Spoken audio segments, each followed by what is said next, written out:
भारतीय संविधान का अनुच्छेद 21A 6 से 14 वर्ष के बच्चों की शिक्षा को एक मौलिक अधिकार बनाता है।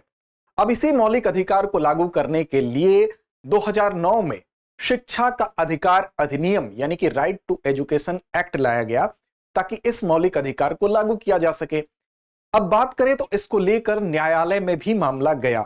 न्यायालय में 2014 में एक निर्णय दिया गया, जिस निर्णय के तहत जो राइट टू एजुकेशन एक्ट है उसमें यह कहा गया कि जो माइनॉरिटी स्कूल्स हैं या माइनॉरिटी जो संस्थाएं हैं वहां पर चाहे वो एडेड हो या नॉन एडेड हो, ये राइट टू एजुकेशन एक्ट प्रभावी नहीं होगा, यानी कि इनको इससे छूट मिली थी। लेकिन अभी हाल फिलहाल में यह मामला फिर से सुप्रीम कोर्ट में गया और सुप्रीम कोर्ट की 2 सदस्यीय बेंच ने इसको एक लार्जर बेंच को ट्रांसफर कर दिया है, यानी कि इसमें एक नए दृष्टिकोण, एक नया पुट को जोड़ते हुए लार्जर बेंच को ट्रांसफर किया गया है। तो आइए समझते हैं पूरा मसला क्या है और क्या पहले से 2014 के सुप्रीम कोर्ट के डिसीजन से अभी क्या परिवर्तन होने की संभावना है। इन सभी पक्षों को एक एक करके समझते हैं। तो नमस्कार, मेरा नाम है अमिताभ और दृष्टि आईएएस के आज के इनफोकस के इस वीडियो में इसी राइट टू एजुकेशन के ऊपर हम बात करने वाले हैं। साथ साथ सुप्रीम कोर्ट के पूर्व निर्णयों से यह निर्णय किस तरह अलग है और किस नई दिशा में यह लेकर जा सकता है, राइट टू एजुकेशन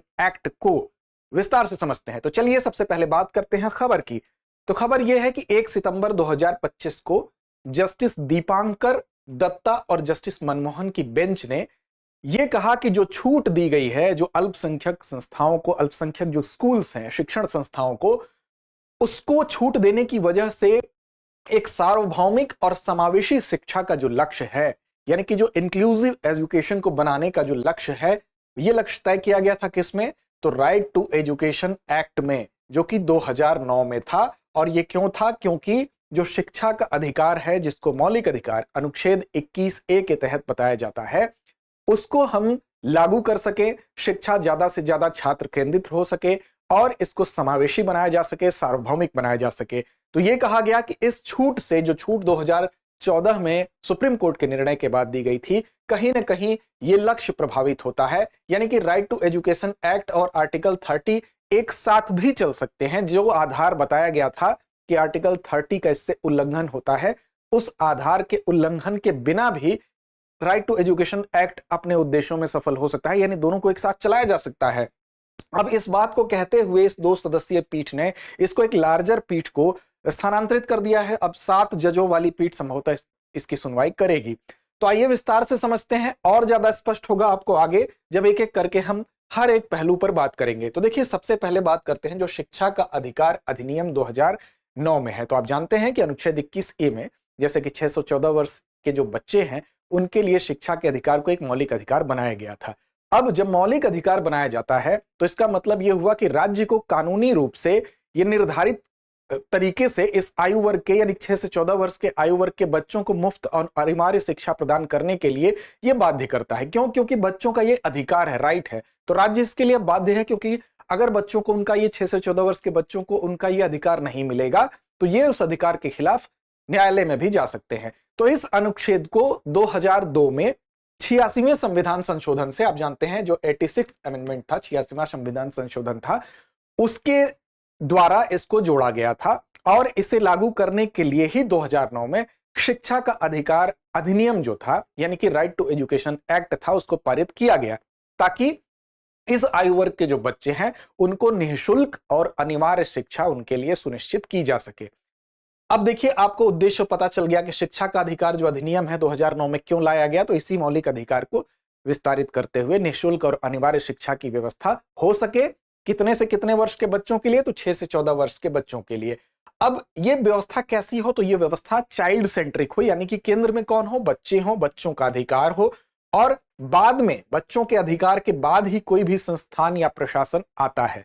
अब इसमें ही जो राइट टू एजुकेशन एक्ट था, इसमें कई प्रोविजन किए गए जिससे कि बच्चों की शिक्षा निःशुल्क हो, इसके अलावा सार्वभौमिक हो, समावेशी हो, यानी कि ज्यादा से ज्यादा जो अमीर गरीब सभी बच्चे पढ़ सकें, और सार्वभौमिक का मतलब हर जगह एक समान शिक्षा हो। अब इसमें ही एक धारा 12(1)(c) थी, इसमें तमाम प्रोविजन किए गए। उस प्रोविजन के अंतर्गत ही यह भी कहा गया कि छात्र शिक्षक अनुपात क्या होगा। राइट टू एजुकेशन एक्ट में कहा गया मूलभूत ढांचा स्कूल का कैसा होना चाहिए, वहां स्वच्छता की व्यवस्था होनी चाहिए, लाइब्रेरी की व्यवस्था होनी चाहिए, वहां पर जो टीचर्स होंगे उनकी एलिजिबिलिटी की बात की गई कि उनको एक पात्रता परीक्षा पास करनी होगी, तमाम बातें। अब इसी में 12(1)(c) इसमें एक धारा है, वो कहती है कि जो गैर अल्पसंख्यक या निजी या गैर सहायता प्राप्त स्कूल हैं या आर्थिक रूप से कमजोर और वंचित पृष्ठभूमि के जो बच्चे हैं, प्रवेश स्तर ग्रेड में ही, यानी कि जब वहां पर एंट्रेंस होता है उसी समय कम से कम 25% सीटें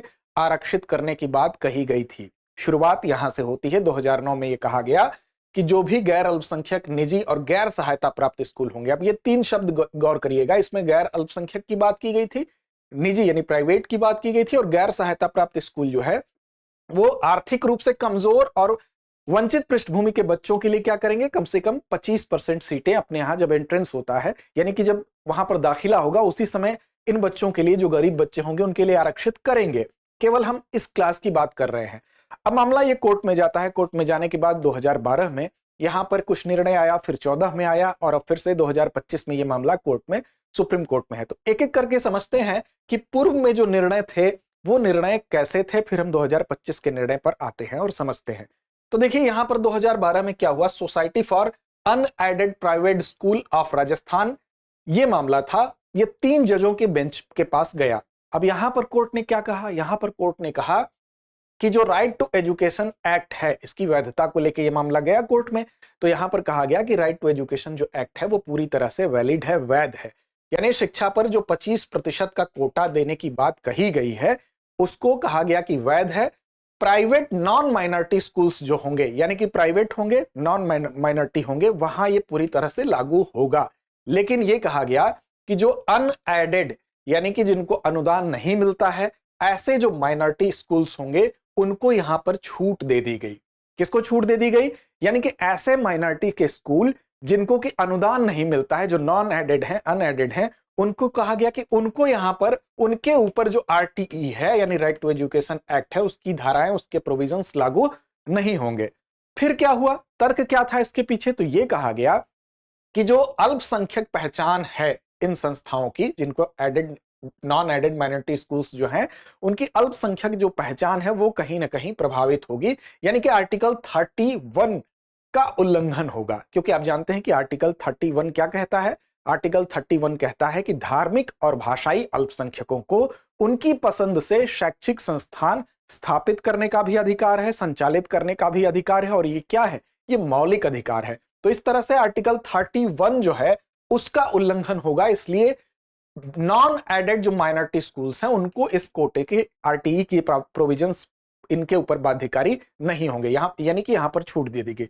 फिर यह मामला 2014 में फिर कोर्ट में गया। अब यहां पर प्रामति एजुकेशनल कल्चरल ट्रस्ट था, इसका मामला था, और ये 5 जजों के पास गया। शुरुआत आप देख रहे हैं यहां पर हुआ, 3 जजों की बेंच थी, यहां पर 5 जजों की कॉन्स्टिट्यूशनल बेंच थी, यहां पर गया। अब यहां पर जो छूट दी गई थी इसका और विस्तार हो जाता है। कैसे होता है, तो इस फैसले ने छूट का दायरा और बढ़ा दिया।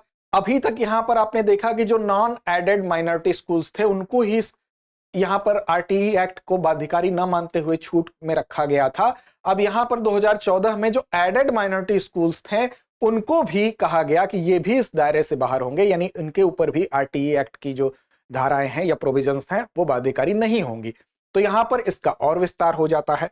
अब यही मामला फिर से पहुंचा है 2025 में सुप्रीम कोर्ट में, और इसके पीछे क्या तर्क था, तो इसके पीछे यही तर्क था कि अनुच्छेद 30(1) जो धार्मिक और भाषाई अल्पसंख्यकों को उनकी पसंद के शैक्षणिक संस्थान स्थापित करने, उन्हें संचालित करने का जो अधिकार देता है, ये एक मौलिक अधिकार है, इसका उल्लंघन होता है। और इसके तहत काफी बड़ी संख्या में क्या हुआ, जो स्कूल है वो आरटीई से अब क्या होने लगे, बाहर होने लगे।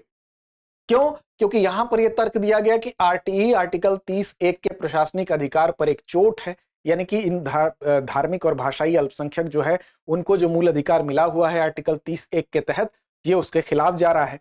अब इसका परिणाम ये हुआ कि बहुत बड़ी संख्या में जो स्कूल हैं वो आरटीई से बाहर हो गए। अब यही मामला फिर से 2025 में सुप्रीम कोर्ट में है, और ये है यहां पर 2 जजों की जो बेंच है वो सुनवाई कर रही थी, जस्टिस दीपांकर दत्ता और जस्टिस मनमोहन। इन्होंने यहां पर अब एक नए दृष्टिकोण की बात की है, एक नए अप्रोच की बात की है, उसी पर यह चर्चा केंद्रित है और उसी से फिर से एक नई बहस का जन्म हुआ है। देखिए यहां पर यह कहा गया है 2025 में इन दो लोगों के जो जजों की जो पीठ थी उसमें यह बेंच में यह कहा गया कि बहुत बड़ी छूट थी जो 2024 में दी गई थी, इसका दायरा बहुत व्यापक था। जो ये छूट दी गई थी 2014 में, बेसिकली इससे जो कॉन्सेप्ट है यानी कि यूनिवर्सल और इंक्लूसिव एजुकेशन का, यानी कि सार्वभौमिक और समावेशी शिक्षा का जो उद्देश्य है आरटीई एक्ट के तहत, वो उद्देश्य प्रभावित हो रहा था। यानी कि सभी बच्चों को बराबरी की शिक्षा देने का जो लक्ष्य था, चाहे वो अमीर हो या गरीब हो, उसमें सबको समाहित करने का जो लक्ष्य था, यूनिवर्सल और इंक्लूसिव जो एम था, वो प्रभावित हो रहा था। यानी इसको समझने की जरूरत है और एक नए दृष्टिकोण की जरूरत है। कैसे प्रभावित हो रहा था? जैसे उसमें व्यवस्था की गई थी टीईटी की, यानी कि टीचर एलिजिबिलिटी टेस्ट, यानी शिक्षक पात्रता परीक्षा की। अब जो लोग आरटीई के एक्ट जिनके ऊपर लागू हो रहा है, उनके शिक्षकों के लिए तो ये जरूरी है कि उनके जो शिक्षक हैं वो टेट परीक्षा पास करके आए, लेकिन जो इससे बाहर है उनके लिए जरूरी नहीं है। इसका मतलब शिक्षक की गुणवत्ता कहीं प्रभावित होगी। साथ ही साथ इंफ्रास्ट्रक्चर के बारे में कहा गया कि जो स्कूल बनेंगे आरटीई एक्ट में, उनको एक बेसिक इंफ्रास्ट्रक्चर, जो मूलभूत ढांचा है वो डेवलप करना होगा। वहां पर शौचालय बनवाना होगा, वहां पर तमाम टॉयलेट, लाइब्रेरी नियम, बहुत सारे जो नियम कायदे कानून बनाए गए उनका पालन करना होगा। लेकिन जो आरटीई एक्ट जिन पर प्रभावी नहीं है, जो बाहर होंगे, उनके लिए ये बाध्यकारी नहीं होगा। अब इससे क्या होगा, वो चाहे बेसिक इंफ्रास्ट्रक्चर कह लें, चाहे टीचर एलिजिबिलिटी टेस्ट की बाध्यता कह रहे हैं, ऐसे सारे नियमों से ये बाहर हो जाएंगे जो कि जिनके ऊपर आरटीई प्रभावी नहीं है। अब किसी भी स्कूल की अल्पसंख्यक पहचान के लिए इन चीजों से यह कहा गया है कोर्ट के द्वारा, दो जजों की बेंच, न्यायमूर्ति की बेंच के द्वारा, कि इन चीजों से किसी भी स्कूल के जो अल्पसंख्यक पहचान है वो कहीं से भी प्रभावित नहीं होती। अगर आप योग्य टीचर की नियुक्ति करते हैं तो अल्पसंख्यक प्रभाव कहीं भी, उससे अल्पसंख्यक जो पहचान है वो प्रभावित नहीं हो रही है। अगर बेसिक स्ट्रक्चर आप ढंग का बनाते हैं तो उससे ये प्रभावित नहीं होता है। साथ ही साथ अगर आप इन तमाम जो नियम कानून बनाए गए जिससे कि बच्चों के शिक्षण संस्थान और उसकी गुणवत्ता और टीचर या शिक्षक छात्र अनुपात, अगर इन सब चीज के लिए आरटीई एक्ट के जो नियम कानून है वो यहां लागू होते हैं, तो उससे कहीं से भी जो अल्पसंख्यक पहचान है यानी माइनॉरिटी की जो आइडेंटिटी है वो समाप्त नहीं होती है। रही बात 25% कोटा की, जिस कोटे को दिए जाने पर आपत्ति होती थी, तो उसको कहा है कोर्ट ने कि इससे हर जगह जबरदस्ती लागू मत करवाइए इस कोटे को। इसका भी एक तरीका हो सकता है। वो तरीका क्या हो सकता है? जैसे केस टू केस ये डिपेंड करेगा। यानी कि अगर मान लीजिए कोई एबीसीडी नाम की कोई भी माइनॉरिटी संस्था है जो कि अलग अलग अल्पसंख्यक समुदाय से जिसका संबंध हो, मान लीजिए कि ये इसका संबंध ईसाई समुदाय से है, ईसाई समुदाय का कोई माइनॉरिटी स्कूल ये है, तो आप जो 25% गरीब छात्र के लिए कोटा दे रहे हैं, तो वहां पर ईसाई समुदाय के ही छात्र को कोटा दे दें। अगर यहां पर किसी मुस्लिम समुदाय का है, अल्पसंख्यक समुदाय का है, तो 25% मुस्लिम गरीब छात्रों को ही आप उस कोटे में शामिल कर लें। तो इसी तरह से ये केस टू केस बेसिस पर देखा जाए, ये बात यहां पर कही गई है। यानी कि अगर ईसाई स्कूल है तो 25% गरीब ईसाई बच्चों से भर सकता है, और इससे क्या होगा, एक बैलेंस अप्रोच होगा, यानी कि एक संतुलित दृष्टिकोण का विकास होगा। यानी बच्चों का अधिकार भी सुरक्षित रहेगा और अल्पसंख्यक पहचान भी बनी रहेगी। और इन दो जजों के बेंच ने यह कहा है कि यह जरूरी है कि इस प्रकार के बैलेंस अप्रोच को अपनाया जाए, जिससे कि वास्तव में जो राइट टू एजुकेशन एक्ट के अंतर्गत जो समावेशी और सार्वभौमिक शिक्षा का लक्ष्य है वो भी प्रभावित ना हो, और साथ साथ जो मूल अधिकार के अंतर्गत ही धार्मिक और भाषाई अल्पसंख्यकों को जो मूल अधिकार प्रदान किया गया है वो भी प्रभावित ना हो। अब सिर्फ दो जजों की ये बेंच थी। अब 2014 का जो फैसला था वो 5 जजों की बेंच थी। तो अब ये क्या किया गया है कि यहां से फिर एक लार्जर बेंच को ट्रांसफर कर दिया गया है, इस दृष्टिकोण, इस अप्रोच के साथ कि ये होना चाहिए। अब लार्जर बेंच, जो संभावना है कि 7 जजों का बेंच होगा, वो अंतिम फैसला इसके ऊपर देगा। अब क्या इसमें, इस फैसले से, अगर इस दृष्टिकोण से अगली लार्जर बेंच सहमत होती है तो क्या प्रभाव हो सकते हैं उसको देख लीजिए। लेकिन उससे पहले कुछ नकारात्मक प्रभाव देखिए। अब नकारात्मक प्रभाव ये हो रहा था कि आरटीई एक्ट जिनके ऊपर बाध्यकारी नहीं था, तो बहुत सारे संस्थान थे जो इससे बाहर हो जा रहे थे। तो कई निजी स्कूल क्या कर रहे थे, अल्पसंख्यक दर्जा ले रहे थे, और इससे आरटीई की जो धाराएं हैं, यानी कि जो बेसिक इंफ्रास्ट्रक्चर होना चाहिए उससे वो बच जा रहे थे, उन पे बाध्यकारी नहीं हो रहा था। 25% जो गरीब छात्रों को कोटा देना था उससे बच जा रहे थे। तो ये एक तरीका बन गया था अल्पसंख्यक का दर्जा लेकर इन चीजों से बचने का। लेकिन नुकसान किसका हो रहा था? नुकसान हो रहा था जो वंचित बच्चे हैं, यहां तक कि अल्पसंख्यक समुदाय के जो गरीब बच्चे हैं उनको प्रवेश नहीं मिल पा रहा था। तो इसका मतलब ये हुआ कि जो आरटीई एक्ट के अंतर्गत समावेशी शिक्षा की जो बात की जा रही है और जो डायवर्सिटी का लक्ष्य रखा गया था वो कहीं ना कहीं लक्ष्य कमजोर हो रहा था। इसके बाद अगर बात करेंगे सकारात्मक पहलू, अगर इस दृष्टिकोण पर पुनर्विचार होता है, यानी कि जस्टिस दीपांकर दत्ता और जस्टिस मनमोहन के जो दृष्टिकोण है, उन्होंने जो पॉइंट दिया है उस पर अगर विचार होता है और उसको लेकर अगर निर्णय आता है तो क्या हो सकता है। तो देखिए, एक तो अल्पसंख्यक जो स्कूल हैं वहां भी आपको योग्य शिक्षक मिलेंगे, क्योंकि वहां भी अगर इसके पक्ष में निर्णय आता है तो टीईटी की पात्रता परीक्षा हो गई, चाहे वो छात्रों और शिक्षकों के बीच का जो अनुपात दिया गया है वो हो गया, इन सारी चीजों को मानना पड़ेगा। अब जो बेहतर इंफ्रास्ट्रक्चर का ढांचा है, यानी कि आप कैसे भी स्कूल नहीं चला सकेंगे, आपको उसके लिए लाइब्रेरी हो गई, आपको टॉयलेट की व्यवस्था होगी, स्वच्छता की व्यवस्था हो गई, इन सारी चीजों को बनाना होगा। 25% जो आरक्षण होगा, भले ही जिस अल्पसंख्यक समुदाय का वो विद्यालय होगा उसी अल्पसंख्यक समुदाय के गरीब बच्चों का एडमिशन हो, लेकिन 25% आरक्षण उन गरीब बच्चों को मिलेगा, तो गरीब और अमीर दोनों बच्चे एक साथ पढ़ेंगे, उसका यह फायदा होगा कि जो समावेशी शिक्षा का लक्ष्य है वो पूरा होगा और लोकतांत्रिक और सामाजिक न्याय का अनुभव ये बच्चे करेंगे और इस तरह से एक सच्चे लोकतांत्रिक देश में एक सामाजिक न्याय की व्यवस्था स्थापित होगी। तो ये एक उम्मीद की जा रही है, हो सकता है कि ये लार्जर बेंच में कुछ बेहतर निर्णय देखने को मिले। आगे बढ़ेंगे उससे पहले आपको बता दें कि शिक्षक दिवस के उपलक्ष्य में दृष्टि टीचिंग एग्जाम्स के सभी ऑनलाइन कोर्स पर आपको मिल रहा है 50% तक की छूट, साथ ही बुक्स और टेस्ट सीरीज पर 25% की छूट। और इसका लाभ आप कब उठा सकते हैं, तो 5 और 6 सितंबर को इसका लाभ आप उठा सकते हैं।